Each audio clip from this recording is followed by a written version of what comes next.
I'm Dr. Lynn, and I'm going to give you some tips for making sure your shoulders are comfortable when you sleep. These tips can be especially helpful if you have a shoulder injury and it's interfering with your sleep. So we'll go over both how to sleep on your side as well as your back with your shoulders supported. Let's do side sleeping first. So some people have a problem with laying on a certain shoulder, or sometimes people have trouble with the shoulder that's on top if the arm drifts across the body. Let's first pretend that you're having pain with the shoulder that's on the downside when you're sleeping on your side. One of the best things you can do is make sure that the weight of your head and neck are well supported and support your rib cage and trunk a little bit to relieve pressure on your shoulder. So it's gonna look like this.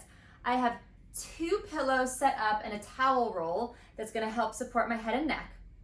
And then I'm gonna look through my pillows and find the flattest one, which happens to be this one, and position it so that it's gonna come under my rib cage and create a little open spot here, almost like a little hammock for my shoulder to relax into. Then I'm gonna lay back down with a pillow coming under my rib cage. I'm gonna pull my pillow stack under my head and neck. And now while the downside shoulder is still touching the bed, I don't feel the same body weight pressing onto it. It just doesn't feel as smushed.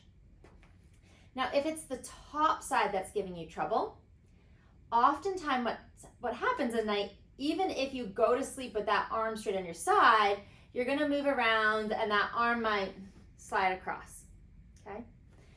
That is basically cross body and inward rotation, which is a provocation test position, meaning that's something that sometimes PTs use that position to check for a shoulder impingement or pinching problem with the rotator cuff tendons.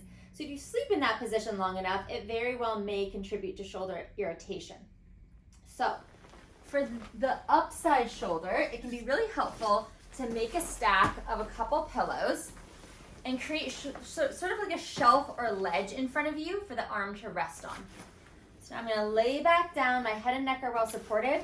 I have enough pillows in front of me that even if this top arm comes across my body, it's gonna still rest in a pretty neutral position at my side. Another option is to have one pillow on the bottom, long ways down your body, and then cross the other pillow on top so that it comes a little bit more under your arm. And then you have a spot to rest your forearm. Now, let's talk about on the back.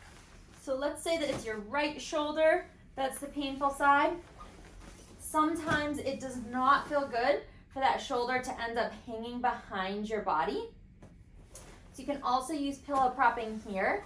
You can put one pillow underneath your arm and then another one across your belly for your forearm.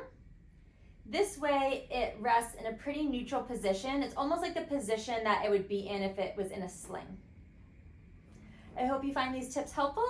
Give them a try and let your physical therapist know how they go.